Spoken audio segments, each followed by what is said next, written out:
All right, everyone. Welcome to tonight's live stream. Going to continue working on this adorable little bug.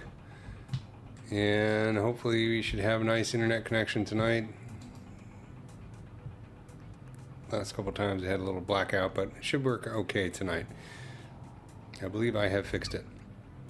Let me open up my reference here.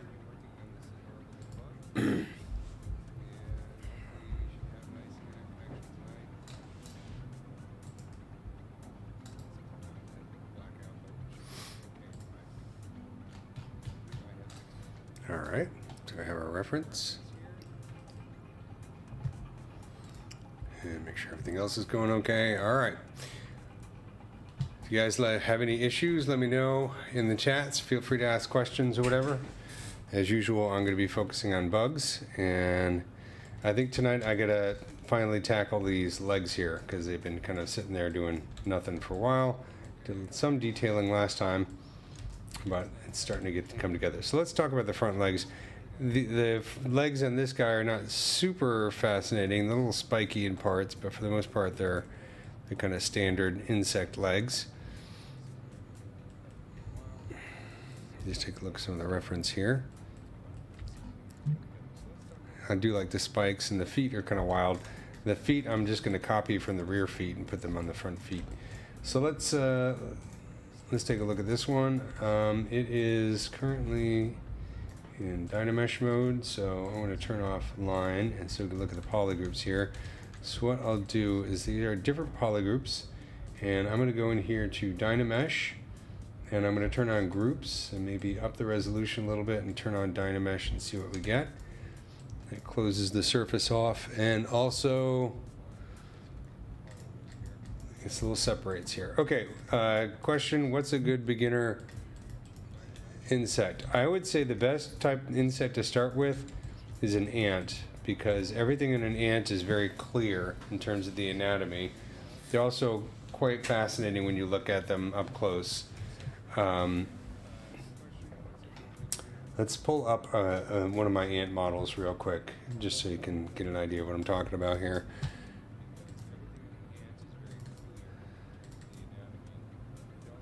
Go to taxonomy, and hexapod, insects there, and Hymenoptera. So let's see.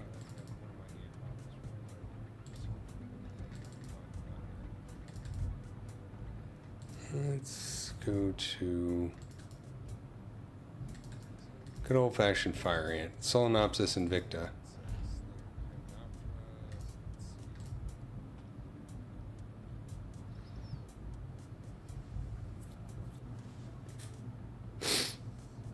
And let's move this out of the way. Turn off solo.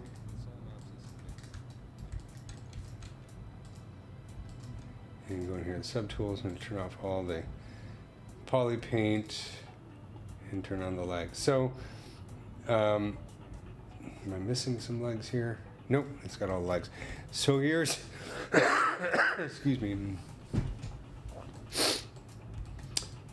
This is a fire ant, Solenopsis invicta, and pretty straightforward. It's a great beginner insect because you can see it has a head, thorax, abdomen.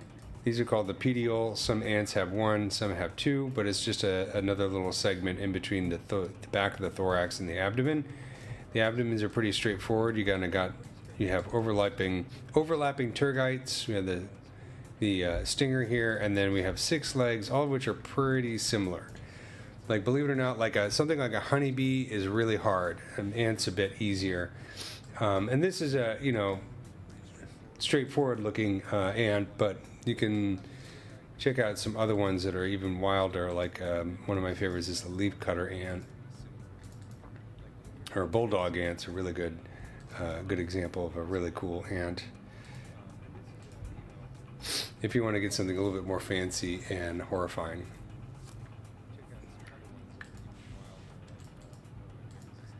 Let's see, turn this off.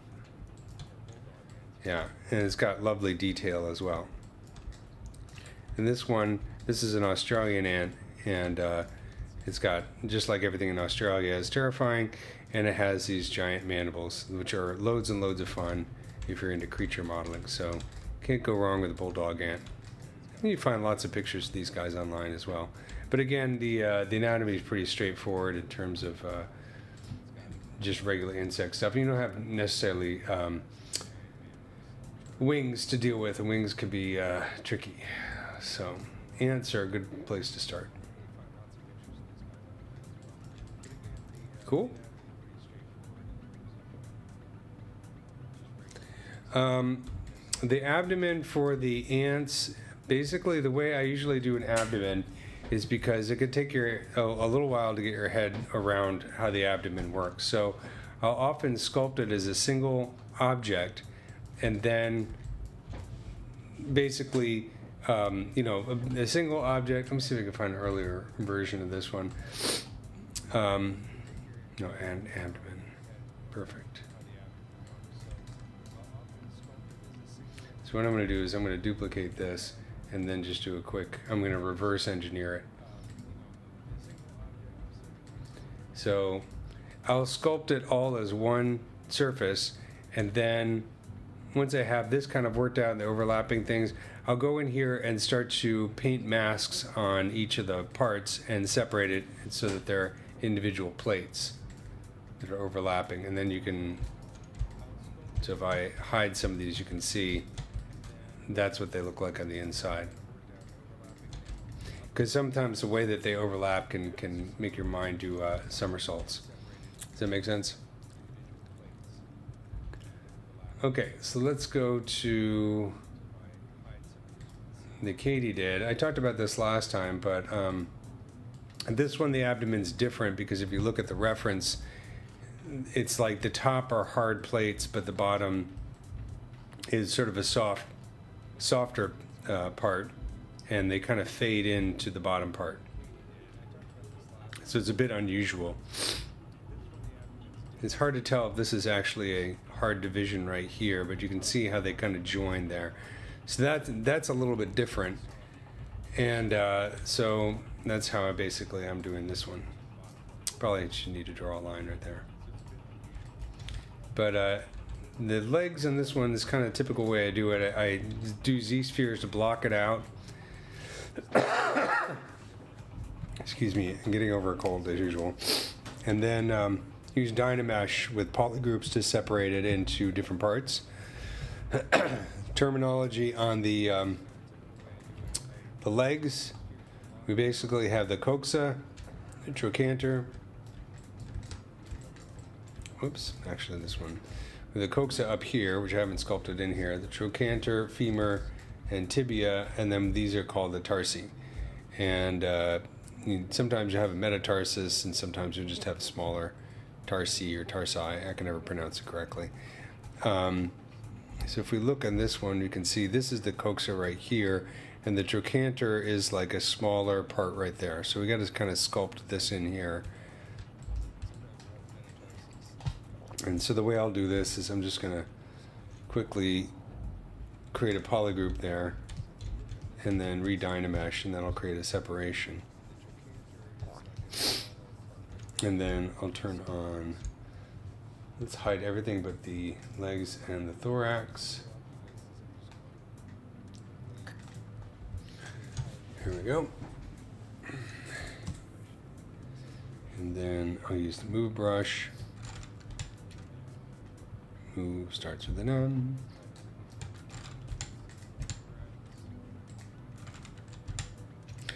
Here we go.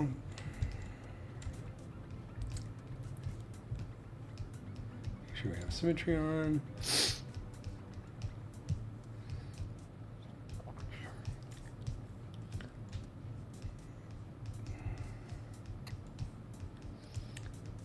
what I'm going to do here is just kind of really quickly kind of get this going. And then I'll switch over to move topological, so I can move these parts sort of independent of each other.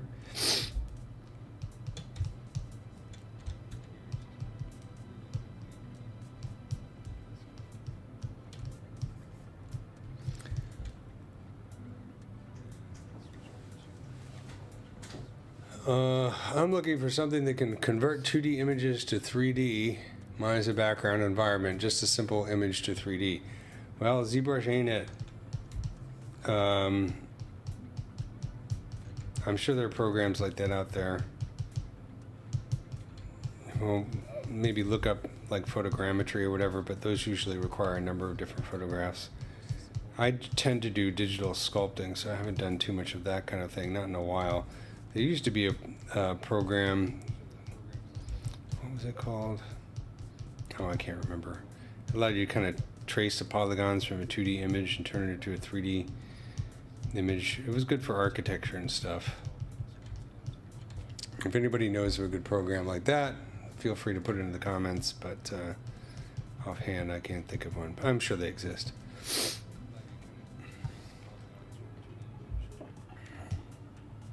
So let's see.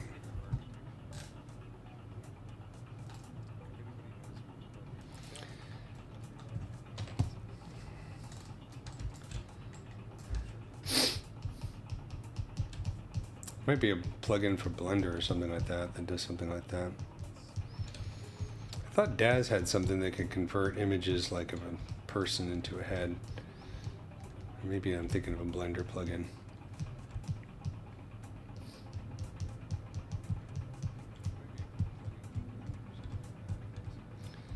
Okay, let's do something like this. I'm doing a cartoony stylized version of this guy, so I'm not going to get too hung up on the details. I want to get the anatomy right, but I'm not going to worry about getting things absolutely to match the picture perfectly. So I'm going to call that, it's going to be the coxa, and then right here, I'm going to go in here and turn on brush, auto masking, mask by polygroups. That way all the brushes will be separated by polygroups here, and I can smooth this without affecting the other one. And maybe get the inflate brush and inflate a little bit here. Oh, I promised Valentine I would say hello. Hey Valentine, how are you doing? I hope you haven't fallen asleep yet, but you should go to bed soon. It's gonna be bright and early and drive me crazy tomorrow. Making me nutsos.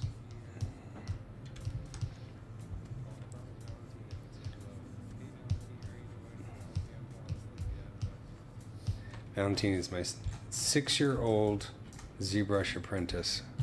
She's getting pretty good, so you all are in trouble.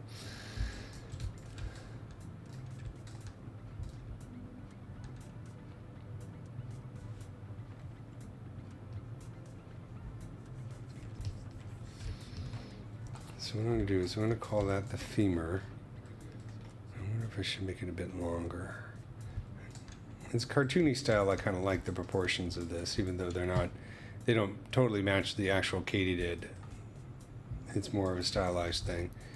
So we'll go up here and create this kind of knee joint.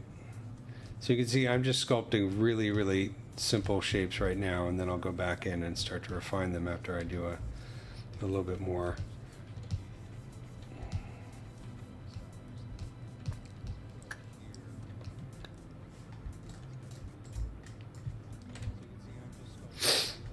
Make sure I have the right number of segments here. It's easy to kind of get lost in these segments.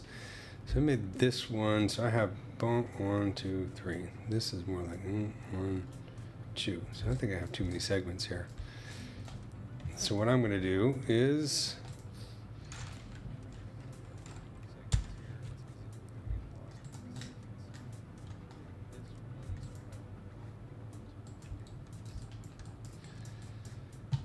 I'm going to shorten this one. So what we can do is get the old gizmo. I'm going to hold Control and click on this, so it masks everything but that mesh. And scale this like this. I don't know when a project is done. I can't stand to look at it anymore. No, deadline's always the best way because, you know, after you meet the deadline, then you send the invoice, then you get the money. So that's usually a good incentive. But if it's a personal project, I have loads and loads of projects that aren't finished, that I always hope to finish someday. I'm always trying to get a better B model done. But most of the time it's kind of like when I feel like when you feel like anything else you're doing to it is not improving the project anymore, then it's probably a good indication that it's done.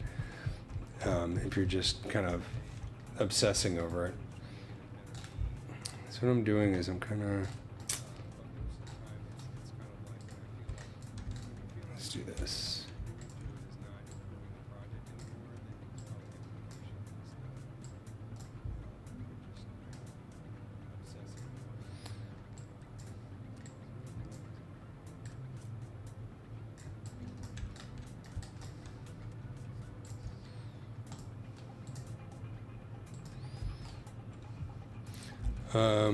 Wow, a lot of questions tonight.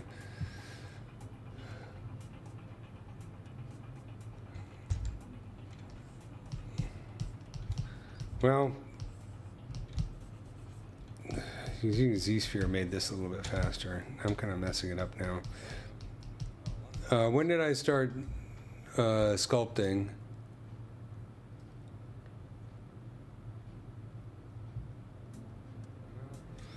Is it okay to zero mesh without dynameshing? Absolutely.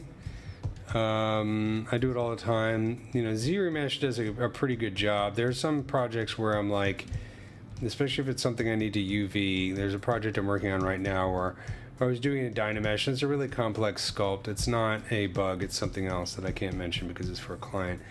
But I Z-remeshed and Z-remeshed it and got it down to a low polygon count, and then brought it into Maya to do some UVs, and it was starting to turn into a disaster. I had a lot of non-manifold geometry and that kind of stuff. So in that case, I'm like, you know what, I'm going to have to do a hand retopology, which I could do with the Z modeler brush here in Zbrush. Most of the time, Z-remesher does a pretty good job, but sometimes I'll, Z-remesh just to see. The other opposite of that is when I'm modeling something and I decide to do a hand retopology and I'm working on it, and it's kind of slow and laborious, and I get it to an end result or nearly finished, and I look at it and I'm like, I wonder if I could have done this just in Z-remesher.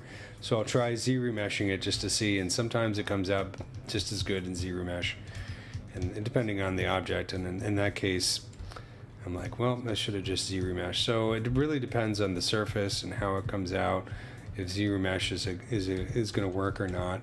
But you can Z-remesh something that's not dynameshed, definitely. All it does is create a new topology. What I usually do for Z-remeshing, I'll show you on a simple object here. Let's duplicate this real quick. Or clone it, rather. So I'm going to go up here and cloning it. Cloning it just makes it as a separate tool.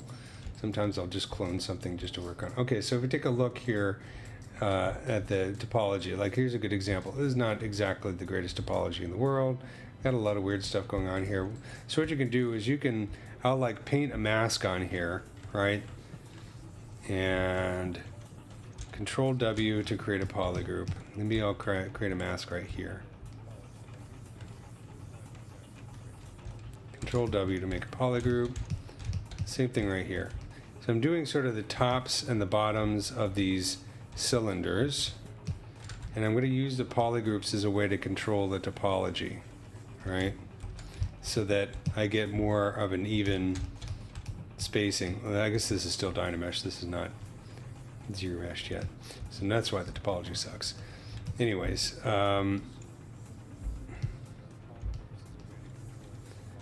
this will work either way. So let's just do that for now, and then I'll go down here and I'll do geometry, Z-remesh, and I'll turn on keep groups. And this is what, 8,000, so let's set this to half. And here's a good, and this worked pretty well, this one, so you can see almost. It's still got a spiral around the top, so maybe I'll set this to same and try again as Z-remesh. So now you can see, now we got kind of a nice edge loop, decent edge loop going around the top. This topology, it's okay, it's not great.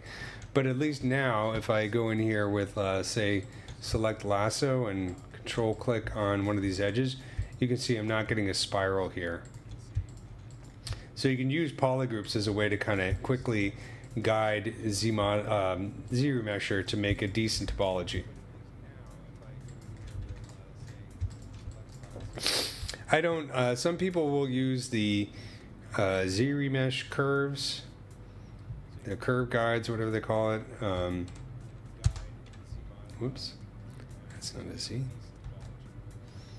Hold on a second. My keyboard has decided that it's French. Okay, let's try that.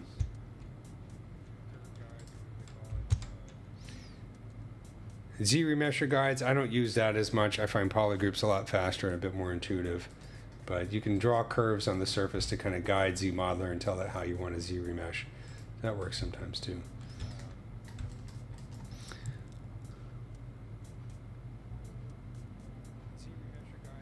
I started 3D sculpting. I've been doing ZBrush since 2004, so a long time.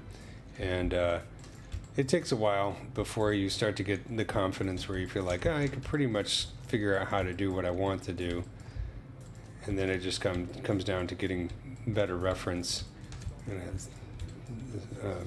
Dynamesh that again.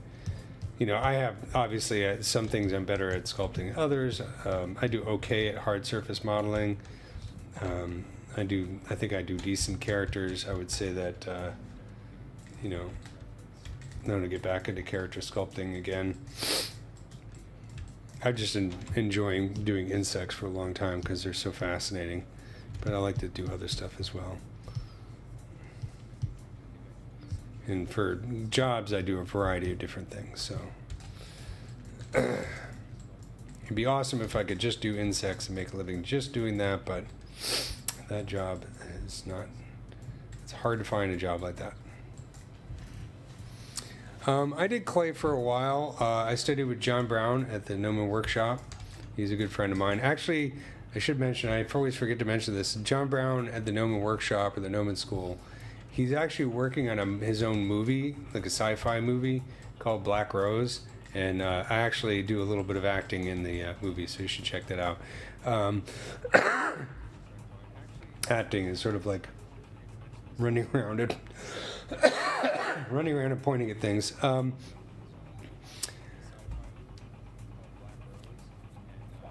But I did take John Brown's class. I did okay in it. I've taken it a few times. I need to get back into clay sculpting. I did digital sculpting before clay sculpting. The thing about digital sculpting is, as you can see, if I want to start a sculpt, all I have to do is start up ZBrush. I don't have to go to the art store and buy armature and clay and all that kind of stuff, because clay sculpting is fun, but it's actually kind of expensive and time consuming.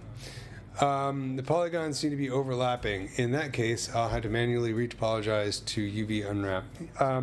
Yeah, you could always try smoothing it out and doing a Z remesh. You know, it depends on what you mean by overlapping. Are they overlapping in that they're on top of each other, literally in the same mesh, or is it just that they're sort of folded over? I mean, doing a UV unwrap, of course, the whole point is that it kind of stretches it out, flattens it for you. So sometimes it can solve that issue.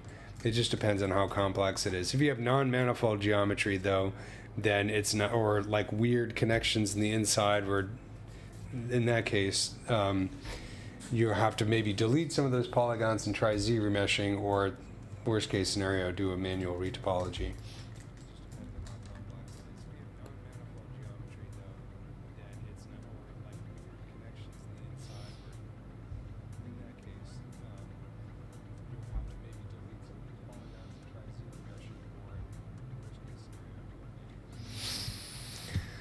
Let's see, what I want to do here is, so for the feet, I'm going to cheat the feet, and I'm going to copy the feet from this guy and just bring them over. So what I'm going to do for my feet on this one is I'm just going to delete these. Control Shift and kill them, and then choose Geometry, Modify Topology, Delete Hidden, and now what I'll do is do a Z-remesh. So I'm going to mask this, Control W. Oops. Mask this, Control W. Am I in France again? Yep. I gotta get rid of that. Control Alt on this keyboard keeps switching it over to French layout.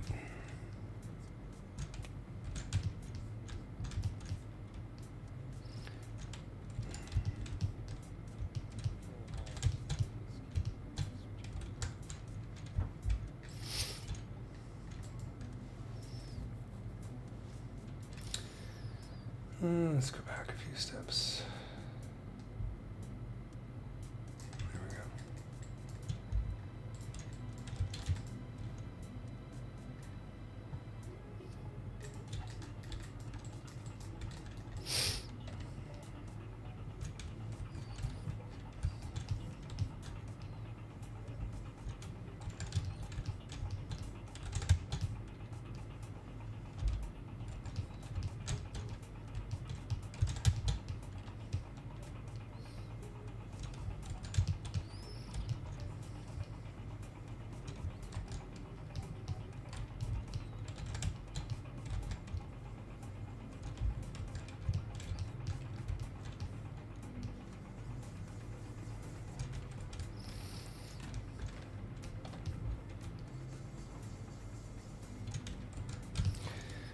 Okay, and then I'm going to go in here and do zero mesh, key groups, do the half, and there we go. That's pretty good. Let me catch up here. I merged several subtools in zero mesh without dynameshing, so the subtools are going through the other ones. It looks like they're literally overlapping. Well, if it's just overlapping in the geometry, but they're separate meshes, then what you could do is you could just do a, that's, you know, you can still, like I could unwrap this. I mean, I have overlapping polygons right here, right? I'm not sure if that's what you mean. Like I could do a UV unwrap right here. Let's do.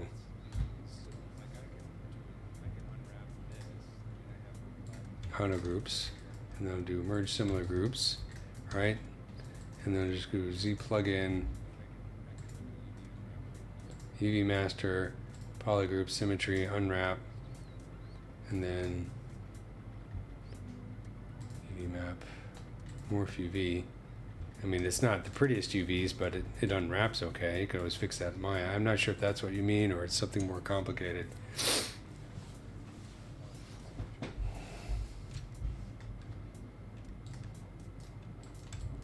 And when you unwrap, basically it's looking at each individual mesh, and it's going to unwrap each individual mesh and then lay out so they're not overlapping. So if you can get it to that point, you should be all right.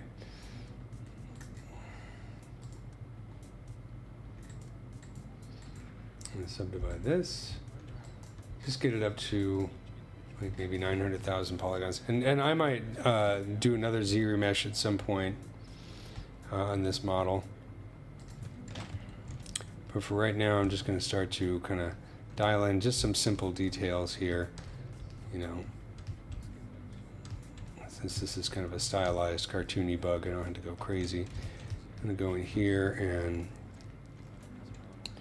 do like tubes.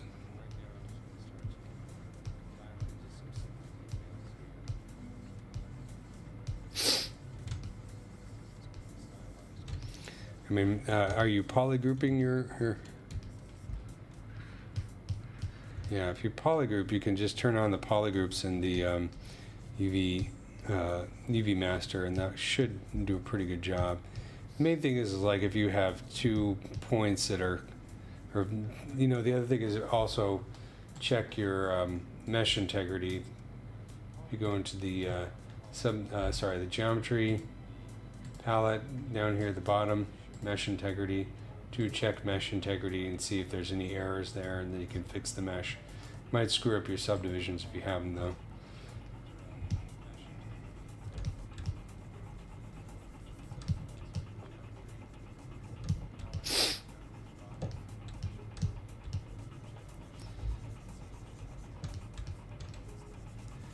I still do. What I usually do is like a really basic UV unwrap in Zbrush, and then bring everything into Maya and do my full UV layout and all my UV editing in Maya.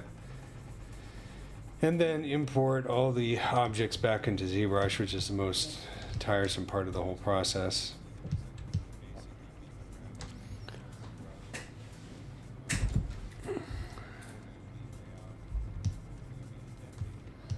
This right here is going to be the trochanter.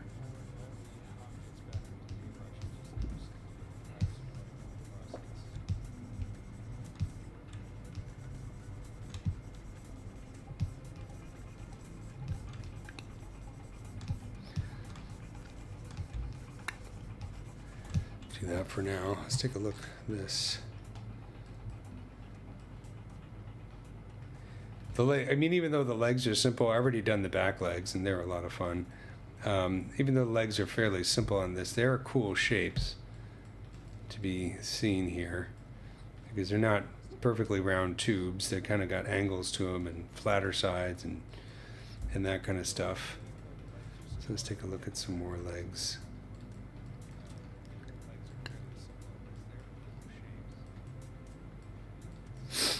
Take a look at the knee right here. Bees actually do really have cool knees. So, you know, expression is valid. Bees' knees.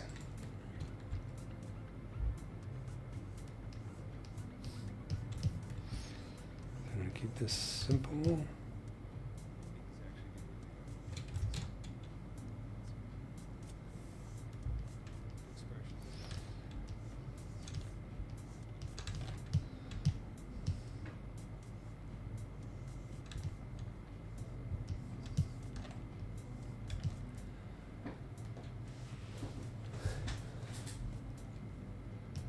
ZBrush takes a while to learn, but you know what? The thing is that, believe it or not, it usually clicks. I taught ZBrush at Gnomon at the actual Gnomon school in Hollywood for many years, and back when it was a much simpler program. And it was always interesting because it was always a 10-week class, and I would have students. I'll say one student in particular, let's call him for sake of argument, I don't know, Louis Tucci. And he was my student way back in the day. And he hated ZBrush the first 5 weeks. And I always noticed I was just like, stick with it. Everybody hates ZBrush for the first 5 weeks. And then around week 5, if you actually practice and work hard, it suddenly clicks and then it starts to make sense. Because it's not a normal 3D program. It never was meant to be a normal 3D program. It was an experimental program. It's always been sort of, you know, the program itself is kind of the art of it, which is kind of interesting. Like I say, it's ZBrush itself is a work of art. And it's very strange in that way, because back in the day, the old days, the dark times, all the 3D programs before ZBrush were promising to do digital sculpting, and none of them delivered. They always had some horrible version of digital sculpting, which really just felt like pushing vertices around in another way. And it was always dissatisfying. ZBrush came along and it had its own thing, an own approach to 3D, and that's what changed everything. It was the first program that actually delivered on the promise of 3D sculpting. But in doing so, of course, they had a completely different approach to 3D, and that's why ZBrush is so strange and takes a while to learn, because it's just not normal. Like I always suggest, it's like, you know, a typical program like a typical 3D program like, say, something like Maya is like your boring roommate who pays his bills on time and keeps his room clean and does everything he does supposed to. Not very interesting, but totally reliable to some degree. Some people are going to argue with me, but for the most part, it's a pretty straight up normal thing. ZBrush is like your crazy neighbor and like who lives down the hall, and there's always weird smells coming from his apartments and strange noises in the middle of the night, and things occasionally explode, and sometimes the cops show up. That's ZBrush. It's not normal. It's a weird program. So you should, but the thing about it is, because it's so weird, if you're going to create art, you're going to have an easier time creating, or more interesting time creating art with your crazy neighbor who keeps blowing up his apartment than you will with your roommate who's always paying his bills on time. That's sort of where the analogy goes in my mind anyways. It's just easier to just, stretch the possibilities with ZBrush than it is in a traditional 3D program. But the thing is over the years, of course, traditional 3D artists, as they picked up ZBrush, that's the thing they hate about it. And, for a long time, they're always complaining because ZBrush had a weird approach to 3D modeling, even though it's really more of a sculpting tool. And so there was a lot of clamor to get it to behave more and more like a 3D modeling program like Maya. And so they, and they did some interesting things with ZModeler. I mean, ZModeler is kind of like the modeling toolkit in Maya, but in a sort of ZBrush way. That's sort of... SK brushes are made by Sakaki Kuro. I'm butchering the pronunciation of his name. I'm sorry, I don't speak Japanese. He's actually a live streamer. Check out the live stream schedule, because he actually does a live stream. He does great anime style characters and that kind of stuff. He has a Gumroad website, and I love his brushes very much. I use them all the time. They're my favorites. I also like the orb brushes. I'm getting into more and more of those as well. But yeah, that's what the SK stands for. The TW that you sometimes see in my brushes, that stands for Tomas Wittelsbach, and he's also a live streamer, and he has his own sort of quick variations that he does of these brushes too. So sometimes I use those. I created a bunch of brushes, but I never get around to sharing them. But they're more like really specialized insert mesh brushes and things like that. I gotta get rid of some of these lumpies. They look kind of gross. Another thing I'll do is sometimes when I'm sculpting and I'm trying to get some interesting shapes in here, basic shapes, but not necessarily details, and they start to get lumpy and yucky, what I'll do is I'll move down to a lower subdivision level and then delete higher levels and then just subdivide again. And you can see it kind of evens things out, smooths things out quickly. And I could just go back and redraw some of those details, because I haven't really committed to these details quite yet. I'm still kind of goofing around.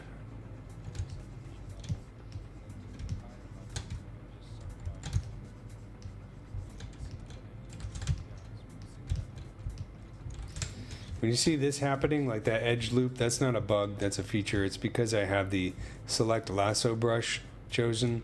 Select Lasso has a feature where if you Control-Shift-Click on a edge, it will hide that edge loop, which can be cool, but at your highest subdivision level, sometimes you get this kind of, you accidentally click on an edge and you get that.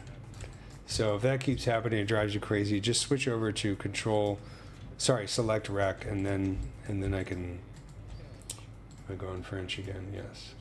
Sorry, I gotta fix that. Then I can Control-Shift-Click on this, hello. Everything's the same polygroup. Let's do this. Polygroups, monogroups, merge similar groups. Thank you.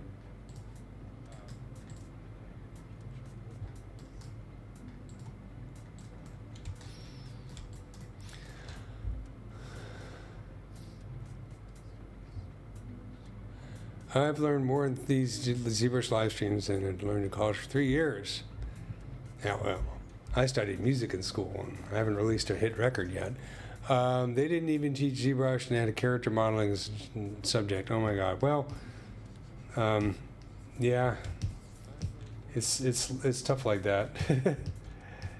When I went to college, of course, which was 1.5 billion years ago, the idea of learning 3D in college was ridiculous. It wasn't even a possibility.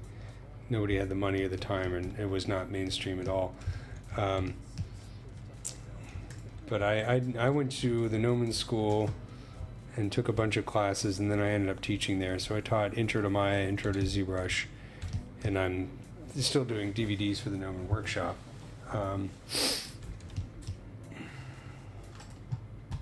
How do you feel about modeling in Cinema 4D?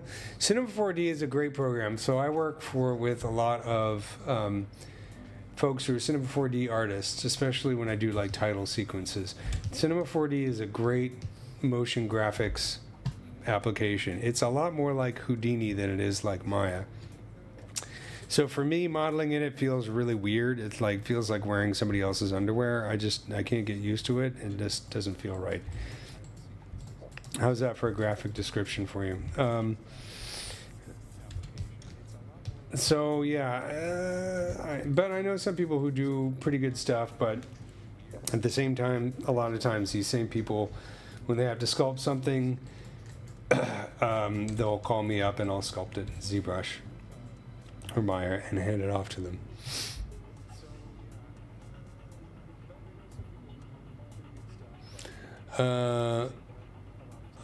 Feel like most people that are just beginning ZBrush have the most trouble with the UI. Yeah, the UI is weird.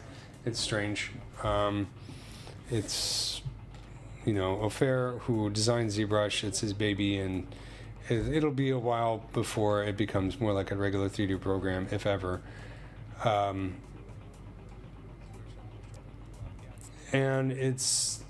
I always try and think of the 3D interface as being like a sculpting studio, like this isn't a 3D world like a Maya scene. A Maya scene is like a sound stage, right? You're on a sound stage and you're moving cameras and stuff around.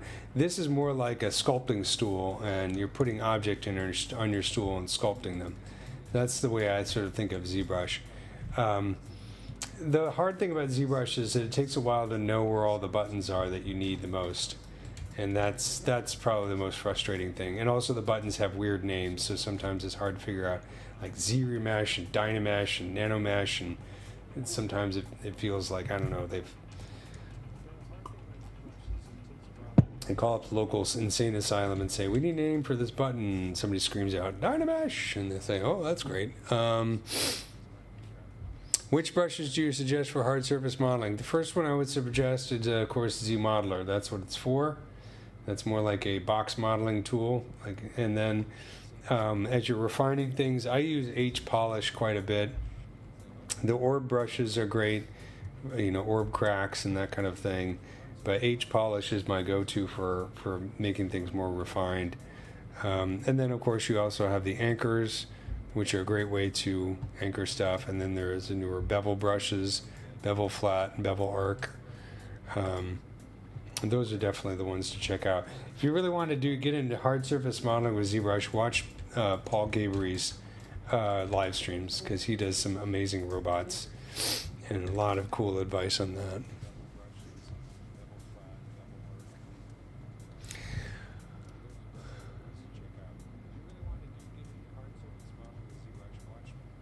Okay, so what I want to do now is, just now that I have some kind of thing going here, so what I've done is I've exaggerated the tibia and shortened the femur, just to make it look a little bit more stylized. So this is not necessarily correct in terms of the bug, but it looks kind of cute. I don't know, maybe it's a bit small, so it might need to be thickened a little bit. And I don't know, I kind of liked... I'm not crazy about this angle. I kind of like this angle better. It's more interesting to look at. So in that case, what I'm going to do is I'm going to mess around with it a little bit more. And I'm going to go in here and say, let's go to lower subdivision level. And again, I'm going to use this, the gizmo, and align it here. Whoops.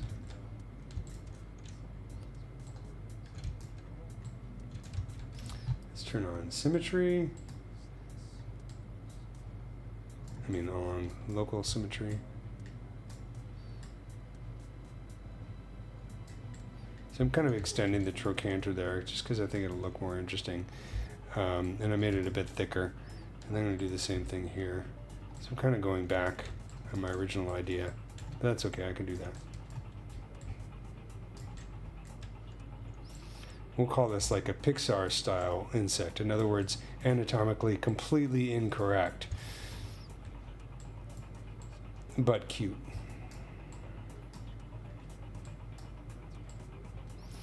You know, National Geographic has some specials like inspired by Pixar's Bug's Life, and it's all this documentary on insects, and it's the most horrible thing if you really like insect anatomy. It's like, no, it's not inspired by Pixar. I love Pixar, but they don't know how to do bugs. If you're thinking in terms of correct. If you're thinking in terms of how to make money, then obviously Pixar knows exactly what it's doing.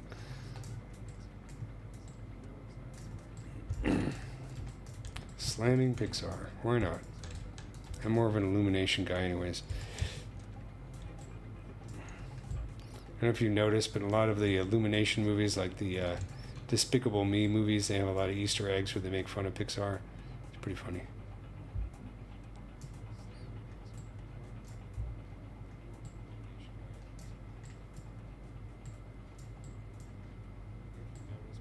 So I'm just kind of making this a little bit thicker.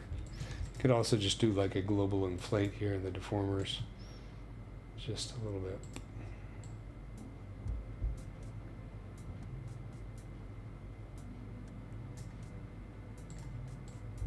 Yeah, that's a little bit better.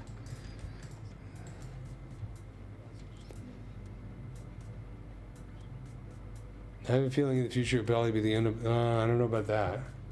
You know, in the future, we're not even going to have voicemail. It'll just be right in your head. You'll just think something and you'll deliver a message. We'll get those Neuralink chips in there because that's what I want. Somebody to implant a computer chip into my brain. Okay, let's see. I'm actually really terrible with a lot of technology. It's just the stuff I'm familiar with that I'm okay. I have a decent time with. That's truly like the grandpa thing. All right, I'm going to delete lower and delete higher because what I want to do is I want to make some fun spikes like we see right here. And I'm going to do that with good old Sculptris Pro. And look at these guys. This guy is insane. There's just something wrong with him. But I want to do spikes on either side. Let's see.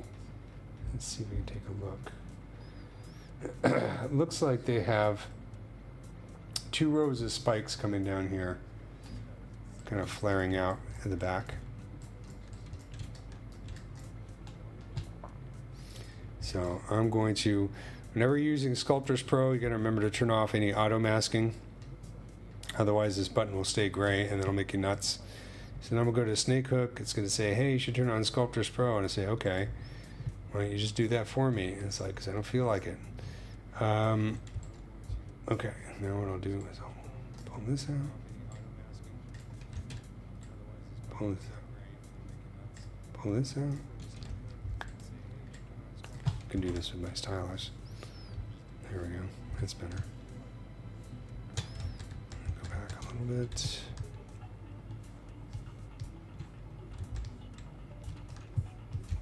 we got it from the top.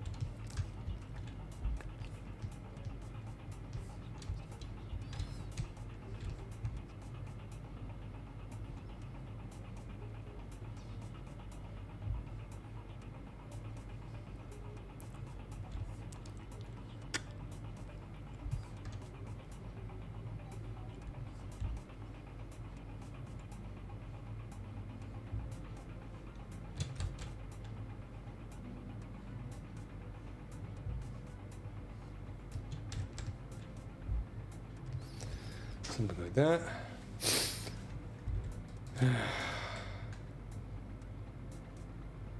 Kind of cute. The nice thing about this is that when I finish doing these legs, since the middle legs are a lot like the front legs, I'll just copy the middle legs, the front legs over to the middle legs and change the proportions a little. So that's called being creatively lazy. It's pretty good. Now what I'm going to do is turn off Sculptris Pro. And I'm going to store this history state and go in here under ZRemesh and do keep groups, set this to half, and do a ZRemesh.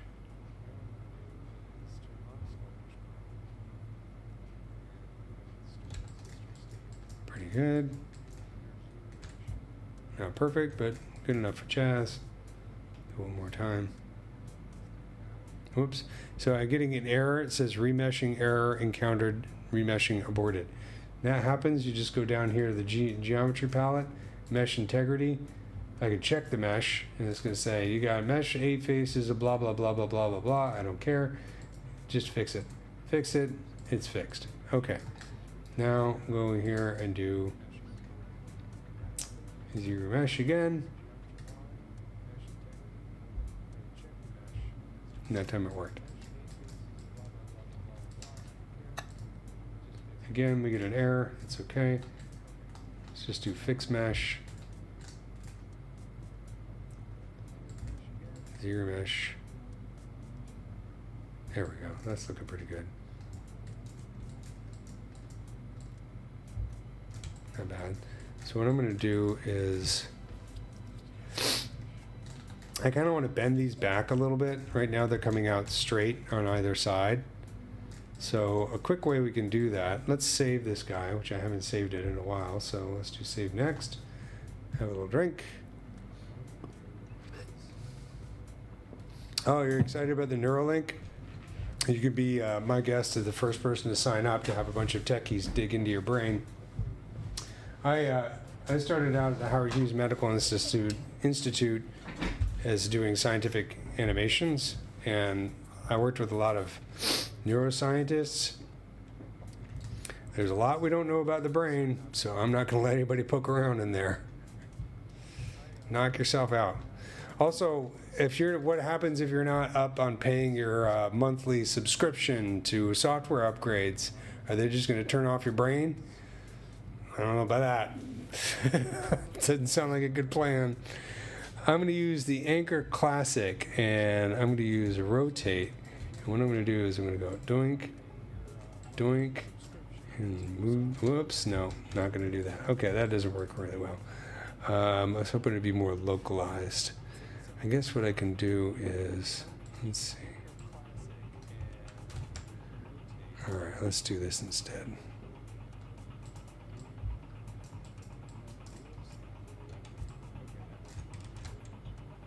I could try this. Get the gizmo. Yeah.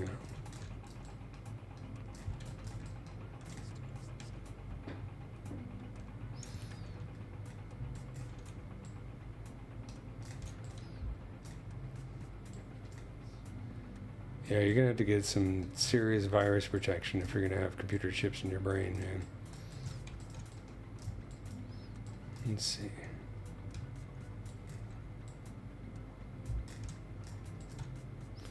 This might be more trouble than it's worth.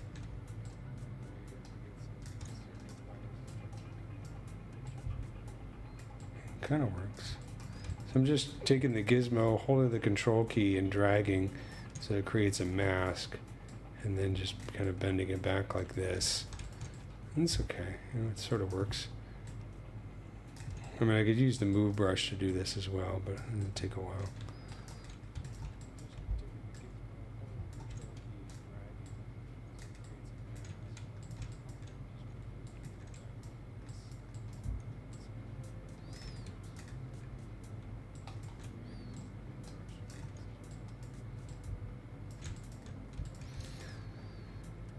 Let's make sure I'm bending it in the right direction. Okay, yes.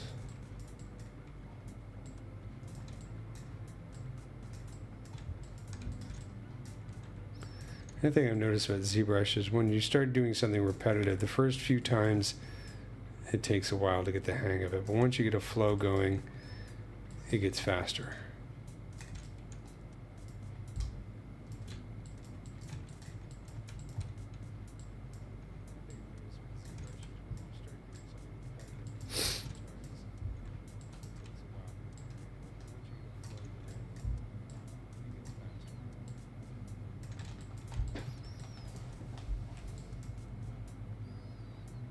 Yeah, exactly. What happens when they stop updating your mods? And the company goes out of business. Anybody still own Jazz drives? Remember Jazz drives and zip drives?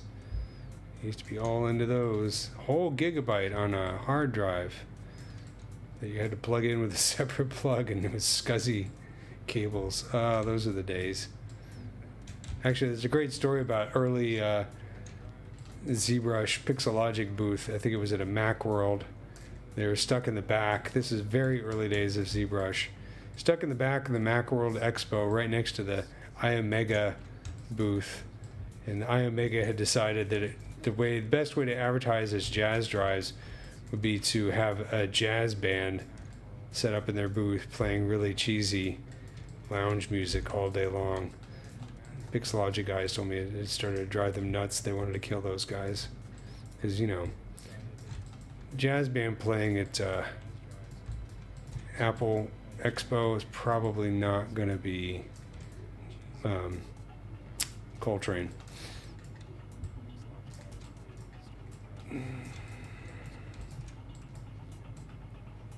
So the first time I saw Zbrush was at a Macworld Expo. I think it was 2000 or 2001, summer of 2001. Obviously that's significant. In New York.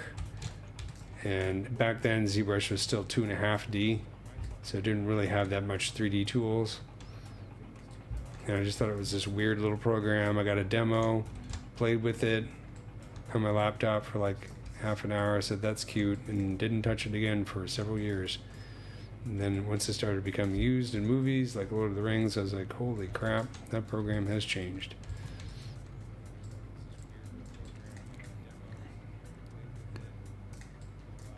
That's pretty cool. A little bit laborious, but there you go.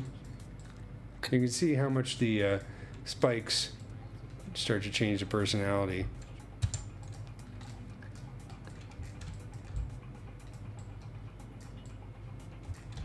Of the legs, and now it matches the these guys a bit better.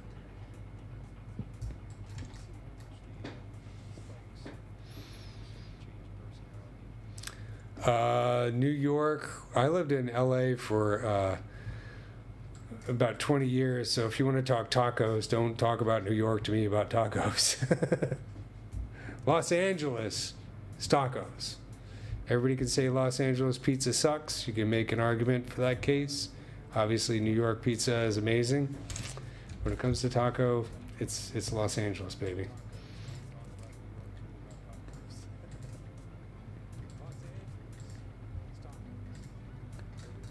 Okay, so what I'm going to do here, I am going to duplicate this subtool. I'm going to go down to the lowest subdivision level. And I'm going to, let's go one higher. So delete lower, delete higher, Control Shift click on the foot, go into modify topology, delete hidden. So now I just have a copy of that foot. W for the gizmo. I'm going to hold the Alt key, put it over here. Zoink. Whoops. Rotate it around.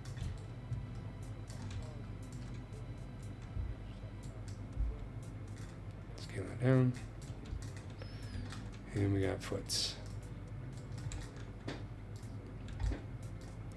had to put it down here. I'll just move the rest of the leg to meet it.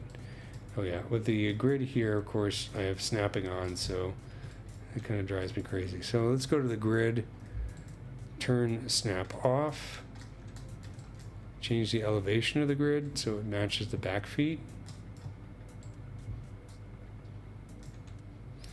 I'm going to go in here to the draw palette, click on elevation.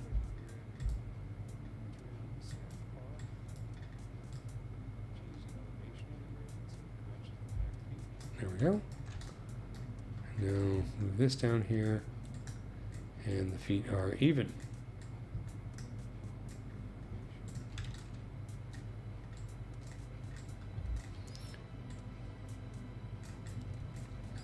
Let's make it cartoony. I'll have it sticking out like that. Then go back over here and Control Shift click. No, Control click. Oops.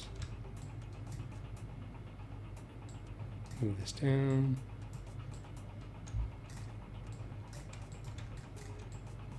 Control click on this guy. Move it down. joint here.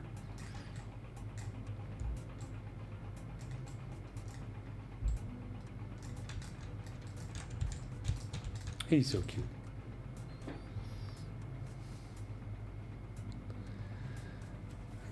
Yeah, I'm trying to think where my favorite tacos were. I lived in Eagle Rock, and there was the Rock and Egg Cafe on Eagle Rock Boulevard, and they had an amazing burrito. It was just phenomenal. I mean, you had to take a nap like immediately afterwards, but man, it was good.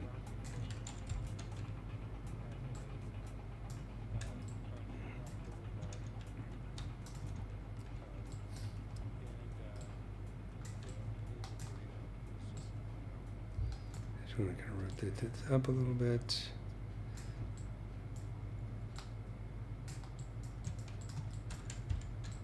And then I'm just going to cheat.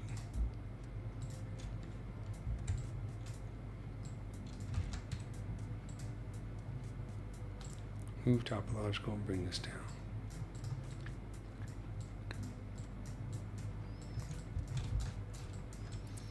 So what I'd like to do, let me save this real quick.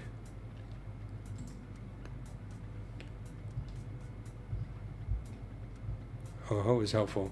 We first started learning, how many hours a day did you dedicate to learning the program? Well, that's a very interesting question.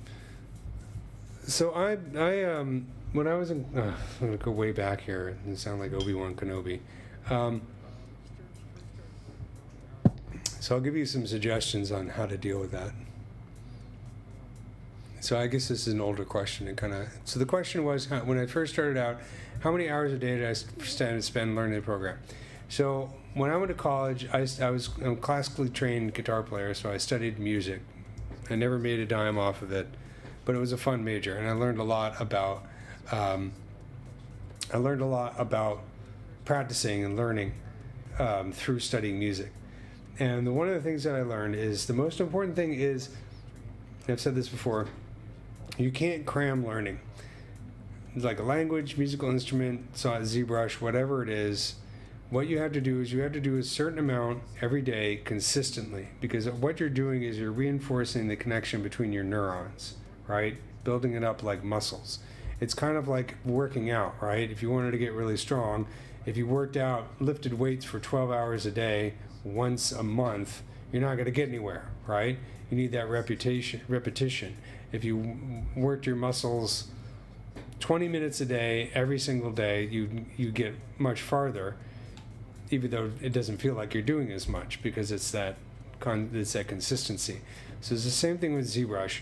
What you want to do is, at the very least, if you're a very busy person, block out 20 minutes a day where you can work in ZBrush, but do it every single day, so that every day you're reinforcing those connections. Remember where the buttons are, remembering how the brushes work, etc. If you can do more, do more. Classical musician will typically practice 5-6 hours a day. Since I'm a professional, this is what I do for my job. I'm often ZBrushing 6, 8, 10, whatever hours a day, or doing Maya, whatever. So I do it a lot. There are several things you can do that also would help. Like what I usually suggest is a warm-up is a really good idea, a warm-up routine. So one warm-up routine, which is really good when you're first beginning, get your phone out or whatever, a timer, set it for 15 minutes, and spend 15 minutes just making a mess. Just doing everything, just hitting brushes, hitting buttons, not worrying about making anything good, just figuring out how these things work. Do that for 15 minutes a day. Throw out your work at the end of that 15 minutes. Don't ever look at it again. It's gone. It's just sketches. Then once you get tired of doing that, maybe the next month, spend 15, 20 minutes a day. Set your timer, say 20 minutes, 30 minutes. Take a sphere and sculpt it into a head, and see how far you can get in 30 minutes. The end of that 30 minutes, delete it, forget about it, don't look at it again. Worry about doing another head tomorrow. The first 100 heads are going to suck, and you're going to freak out because you're like 30 minutes, you can barely get the shape of the head. But gradually, after a while, you'll get used to shaping the head, and you start get some ears, and you get some lips in there, and some eyes going. Sculpt the eyes closed, because that will save you a lot of time. You're not worrying about getting the eyeballs perfect. Once you feel really confident of that, sculpt it with the eyeballs open. And before, and if you get to the point where you're making a really incredible human head in 30 minutes, then reduce the time to 15 minutes, to 10 minutes, to 5 minutes. See what you can do in 5 minutes. It's a really good exercise. If a head is overwhelming, focus on just doing a nose. Focus on just doing an ear. If you do that every single day for several months, that's how you get better at ZBrush faster. And then you'll find that it's a little bit less frustrating because you get that repetition. It's the same thing with the music. I used to organize my day, my practice schedule. I'd spend the first 2 hours, 15 minutes on chromatic scales, 15 minutes on right hand exercise. Then the next, take a break. 15 minutes on major scales, 15 minutes on minor scales, whatever.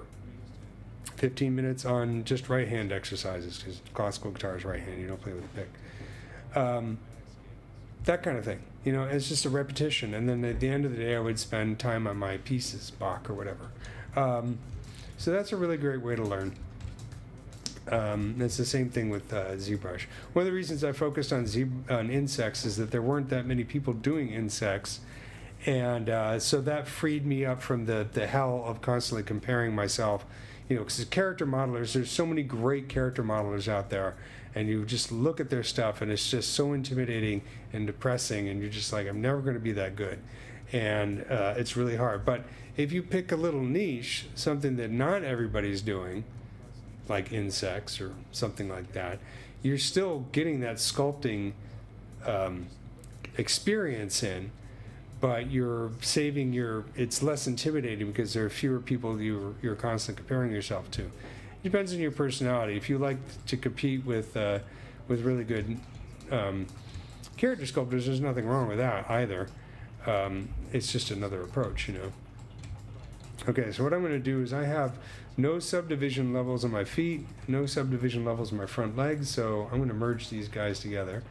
So I'm going to make sure that my feet, these feet right here, I'm going to put them down below the legs. These are the legs right here. Select the legs, and then let's save this real quick. Always save before you merge subtools, just because you can't really undo it very easily. And then I'll just do merge down. Yeah, I actually did a lecture on this at the Gnomon School a few years ago. I think there's a video of it somewhere online on YouTube, where I talk about the art of making a mess and sort of the zen of it, Do I ever go to overseas like Japan or Korea? Flights to Asia must be reasonably priced from California compared to out there here in New York. That's true, except I'm not in California or New York right now. I'm in France. So it's even cheaper. So that's pretty overseas. Okay. But yeah, I'm hoping to go to Asia sometime soon.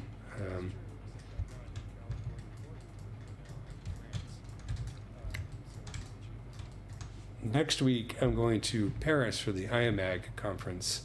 So that's concept art conference, and let's pull up their website because it's worth checking out. There's some online stuff too.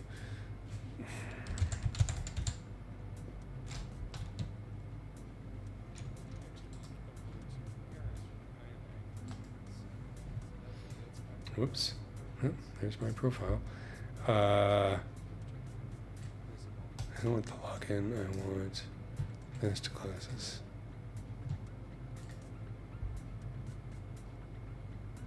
Yeah, check this out. So this is next week in Paris, but there's an online version too.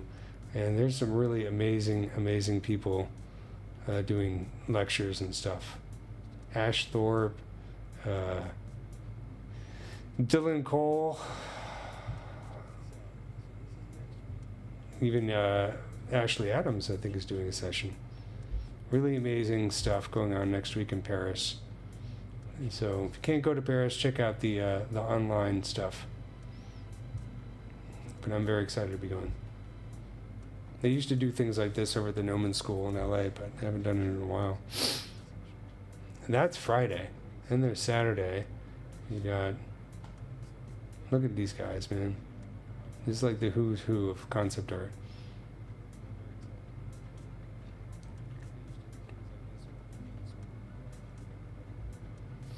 Very, very cool stuff. So I'm excited.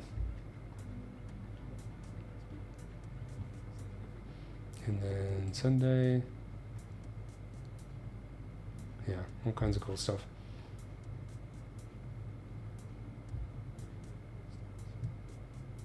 Amy Ash. Who did I say? Ashley Adams. I haven't seen Amy Ash.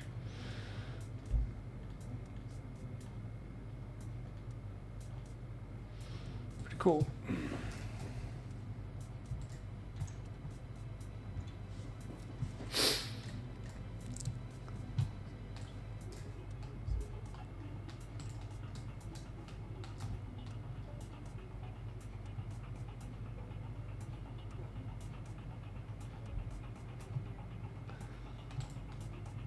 Okay, sorry, I lost my... Here we go. Yeah, concept art is hard because it takes an extremely high level of skill. You really got to push the art out quickly. I've worked with a lot of great concept artists. Nick Hyatt, for instance, I worked with him at Bad Robot. He was really cool to work with. Actually doing some stuff with Mark Gabbana right now. It's a difficult field because your art skills have to be really top-notch. You have to be able to push out concepts, a lot of concepts, very, very quickly. It's very demanding. A lot of it is just understanding what the art director actually wants and giving it to him.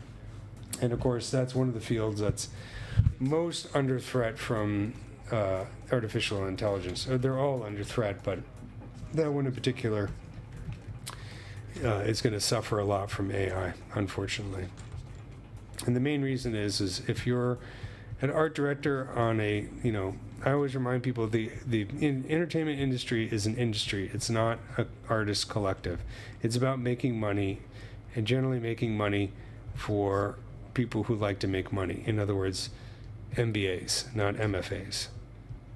And because of that, the bottom line is always important. And if an art director decides that, hey, they can save a few bucks by using a prompt instead of a concept artist, they will probably do that. They might not do it for all the concept art or even the final concept art, but at the very least, it's going to cut into the amount of time that the billable hours for a concept artist. Maybe the industry will adjust. Who knows? It's hard to say. Photography had a massive impact on traditional art, as you can imagine, but traditional art still exists. And then, of course, smartphones took a massive dig out of the photography industry, but photographers still exist, so it's hard to say what the future's going to hold. I think we're supposed to achieve singularity next year anyway, so it might not matter, right? For those of you putting computer chips in your brain.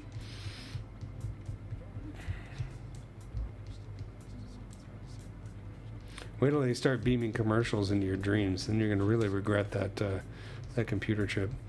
Or maybe you'll appreciate it. I don't know. You'll definitely be buying more stuff. More computer chips. More Band-Aids. Okay, so let's subdivide this and play with it a little bit. So you can see, all that detailing that I did earlier, I don't really care about losing it. It was just a step in the process. I'm coming back, and now I've got the legs a little bit better. I can always dial it back in, maybe change my mind about how some of it looks. I'm going to kind of refine these joints a little bit. And you can see I'm also doing this kind of quickly because I'm just dialing in where I want these marks, and then I'll come back in and let's turn on the solo button and shape it a little bit more.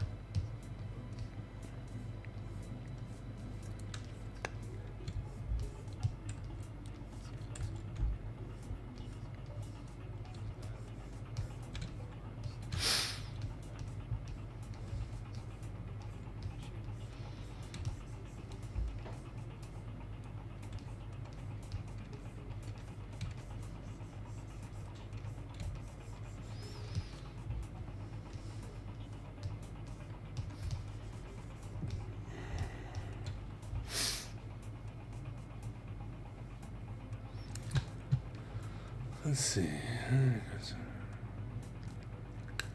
Which age group do you recommend learning ZBrush? Well, as young as you can handle it, obviously, it would always be the best. But you know, I started learning ZBrush in 2004. So yeah, I was like in my early 30s. I'm old now. So it doesn't really matter how old you are. It also depends on what your goal is. You want to do it professionally. ZBrush is something that could be applied to so many freaking professions. You know, we're thinking in terms of games, movies, concept art. But I've used it for jewelry creation. I use it for making models for museums of insects. My partner has used it for making chocolate molds. You can use ZBrush for just about anything because it could be applied to 3D printing, real-time rendering, all kinds of different stuff. So in that respect, you know, I think, and when I taught when I taught at Noman live in the classroom, I had students from all walks of life, all different ages. I had people in there who'd been sculpting traditionally for years and were 10 times the artists I am. And I had older guys. I had one guy who was an assistant for Steven Spielberg for many years. He came in to learn it just for fun. He's much older than me. A really interesting dude too. I taught high school kids one year during a summer. You know, and you know, I found that the age doesn't really matter because, like, a good example would be the high school kids, right? You would think, oh my God, these high school kids are learning ZBrush at Noman. They're so incredibly lucky. Well, yeah, but they're high school kids, so they spend most of the class screwing around and doing stupid stuff and watching YouTube videos. So they don't have any discipline. Whereas my older students, like the guy I mentioned who worked for Spielberg, that guy busted his ass. And sorry, can I say ass on YouTube? Anyways, busted his hiney. I also had people like, I had one of the animators on The Simpsons was a student of mine. Really great guy, by the way. He's on Instagram under the name I Draw Homer. He's awesome. So, you know, lots of different ages, and it all evens out, you know what I mean? So I wouldn't say that the people who started when they were really young necessarily did a whole lot better than the people who were older. It always comes down to the amount of time you spend and what your goal is. And I've also taught artists at the Smithsonian who are older than me, and they've done brilliant stuff with ZBrush. Some of them have been traditional sculptors for years. Some of them are just starting out. You know, I tend to do better in ZBrush than I do in traditional art. I still do traditional art, but I much prefer, I don't show it. Excuse me. It's a horrible sound, I know.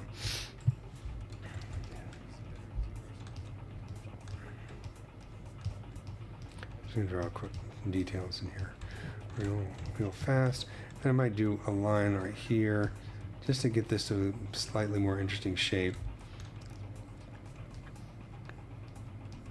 And then I'm going to go in here with clay tubes.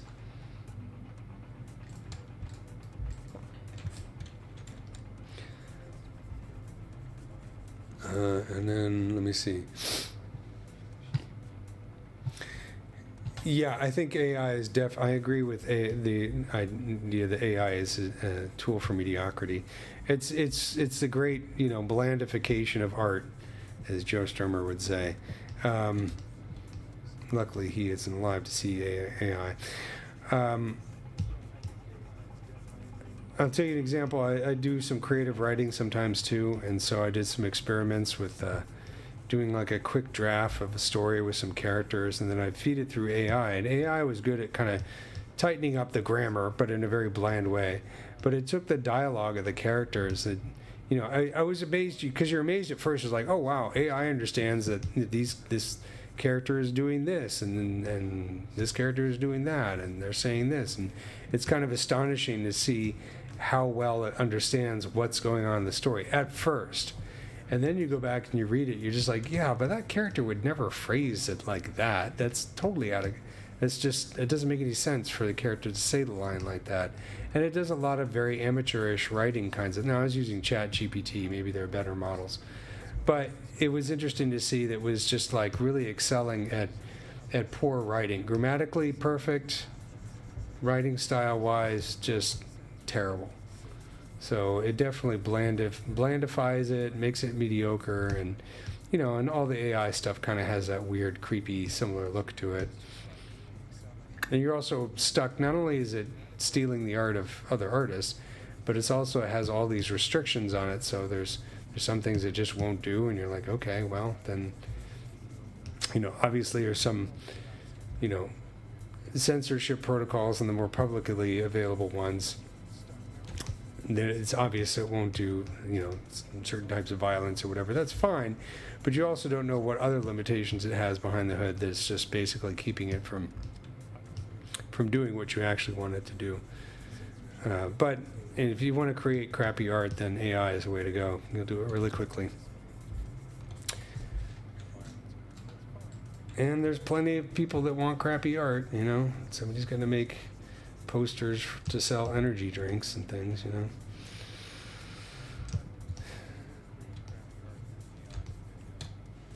Could be going to people, but whatever. Do I have a favorite artist? Yeah, I have many favorite artists.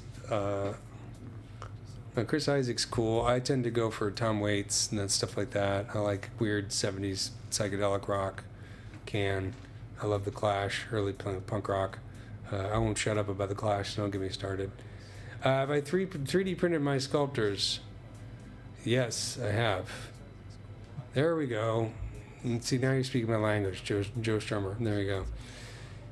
Yeah, he's in Mescaleros. At that point, I saw the Mescaleros twice. I was very lucky to be able to see them live twice. So let's talk about 3D printing my art. I'll show you some of the stuff that I've done. If I can get my stupid browser to open here.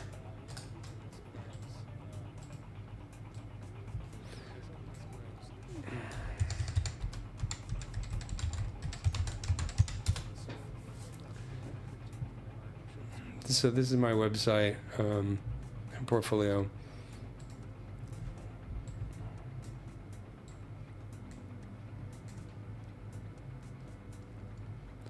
Oh yeah, I love the Clash. I've been listening to them my whole life. So I've done a lot of jewelry. So these are all done in Zbrush, 3D printed and then cast. This is sterling silver. So this is a wasp. This is they call it the murder hornet. It's a Japanese wasp. It's an interesting challenge because it has to be sculpted as a single mesh, single watertight mesh, wings and everything. But you can see these are the 3D prints that I created. So I had a Form Labs before I left LA. It was a nice printer, decent printer. 3D printers are getting cheaper and cheaper. But you can see it's a different way to do these details. So if you're watching these live streams, you should watch Tomas Wittelsbach's live stream because this is what he does. I learned how to do jewelry from him. This is a jumping spider pendant. So this was a lot of fun because the abdomen here is a Tahitian pearl. So the Tahitian pearl, I got a scan of this and I sculpted the rest of the jumping spider around that. This is kind of an interesting design. It was entered in a jewelry design contest, but it didn't win because I guess people don't like spiders for some reason. I love spiders. So you can see I've done some 3D printing, some rings. This is a jumping spider ring. Somebody ripped off this design, by the way. It kind of pisses me off because I like this design, but I just haven't been able to mass produce them. So, I've done some other 3D prints. This is a really wild one. It's a scorpion valentines. The scorpions are forming a heart here. See, these are renders that I did. But I did actually, with the help of a friend of mine, do a 3D print of this. I think you can see down at the bottom. So there's a 3D print. It's extremely delicate, but that's the actual 3D print. So, you can definitely, lots of cool stuff you can do with prints.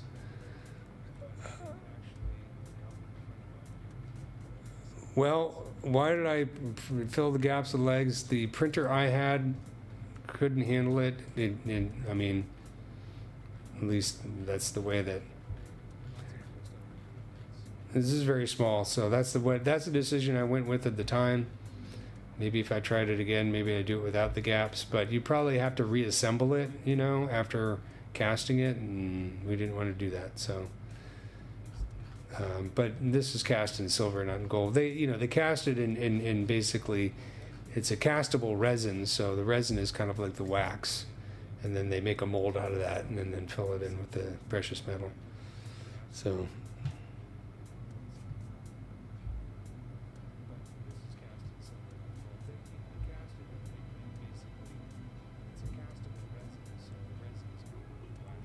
Yeah, the 3D printer that actually made the cast was much more high-end than the Formlabs, and I forget the name of the printer. My friend Tony actually did the printing on that. Yes, I do have a real interest in insects. That's kind of an understatement. I actually have a species of fly named after me, so yeah. Yeah, I've been using Zbrush on the iPad. I absolutely love it. When I get a chance, I will be doing some more courses. I have some courses on Udemy that you can check out. Here, I'll bring them up if you're interested. You guys are giving me loads of chances to plug my work. I appreciate that.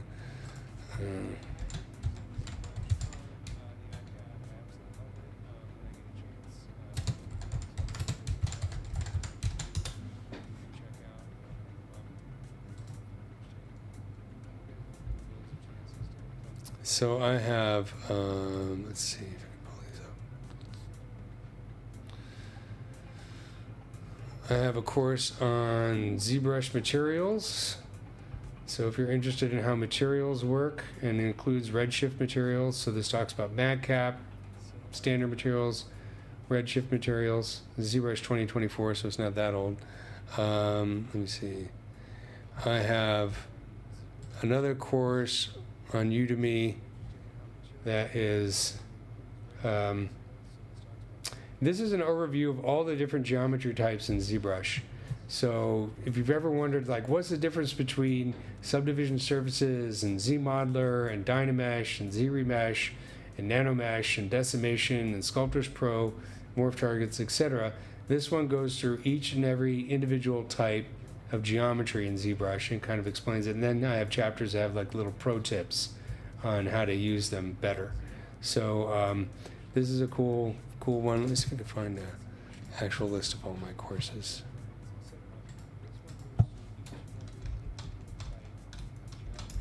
Udemy is a little bit funky the way they, okay, here we go. Yeah, so I have 3 courses. Demystifying ZBrush materials, ZBrush geometry, and then I have this one called ZBrush for jewelry designers. It's actually an intro course, and it's targeted towards jewelry, but it's an intro to course of ZBrush for 3D printing. And it goes through all of ZBrush, interface, all the way to the tools and all that kind of stuff. So you can check those guys out. It's ZBrush 2024, so it's still current. And I'm hoping that this year, when I get some time, I'll be able to make some new courses for 2025, including iBad stuff. I am a ZBrush master trainer, so ZBrush has given me the ability to certify people in ZBrush. Make a hand movement like that to certify them.